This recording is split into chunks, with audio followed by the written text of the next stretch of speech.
तो नमस्कार दोस्तों, तो आज हम लोग जानेंगे पदार्थ की अवस्था, यानी पदार्थ की कितनी अवस्थाएं होती है। हाँ, तो हम लोग तो सभी जानते हैं पदार्थ की 3 अवस्थाएं होती हैं। तो कौन कौन सी? ठोस पहला नंबर, दूसरा नंबर द्रव, फिर तीसरा नंबर गैस। तो आज हम इन तीनों अवस्थाओं की चर्चा करेंगे। तो देखिए, सबसे पहला नंबर हम लोग ठोस की जानकारी रखते हैं। ठोस मतलब सॉलिड, यानी अंग्रेजी में से सॉलिड कहते हैं।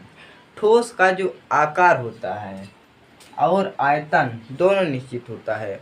देखिए, आकार मतलब जैसे मान लीजिए एक भगोना है।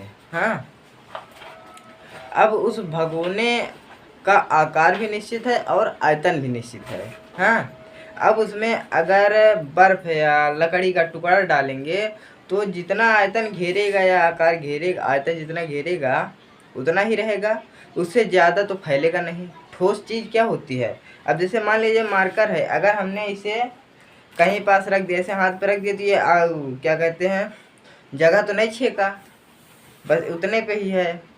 तो इसे क्या कहेंगे हम लोग? आकार और आयतन निश्चित रहेगा, यानी जो जगह ना छेके बस उतने पे ही रहे, वो आकार और आयतन निश्चित होता है। लेकिन यह जगह भी छेकता है, लेकिन उतनी जगह नहीं छेकता। और कण इसमें पास पास होते हैं, बहुत पास पास। इसे हम लोग आसानी से नहीं दबा सकते, ये बहुत ठोस होता है।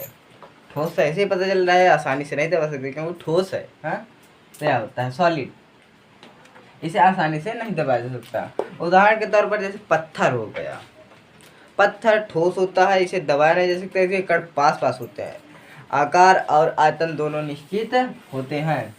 और लकड़ी यह भी ठोस होती है, लोहा यह भी ठोस होता है।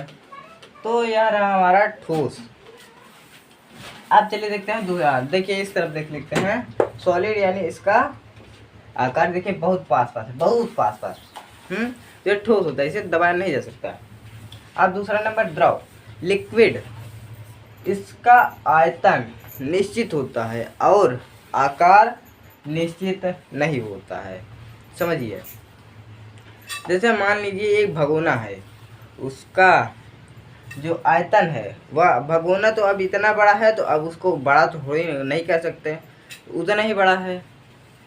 आकार अनिश्चित है। जैसे मान लीजिए पानी है, पानी अगर उस भगोने में डालेंगे तो वो पूरा पानी फैल जाएगा, पूरे भगोने में फैल जाएगा, पूरे भगोने में फैल जाएगा, जिससे उसका आकार निश्चित नहीं रहता।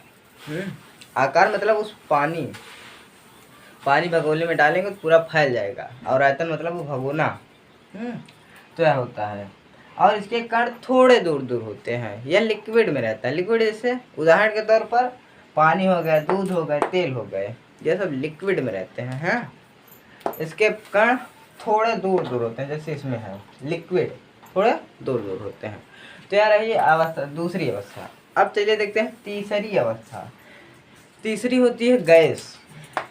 अंग्रेजी में इसे गैस बोलते हैं।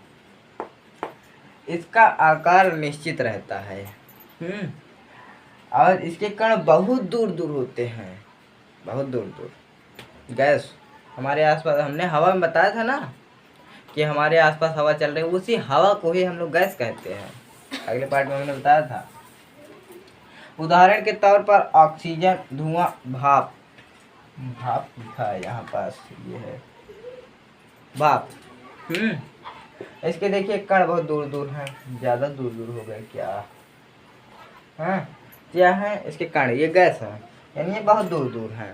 तो गैस के कण बहुत दूर दूर रहते हैं, जिससे इसका आकार जो होता है निश्चित रहता है। तो आज के लिए बस इतना ही। पहले आप लोग इसका एक स्क्रीनशॉट ले लीजिए। तो चलिए हम लोग अगले पार्ट की तैयारी करते हैं। तो नमस्कार, धन्यवाद।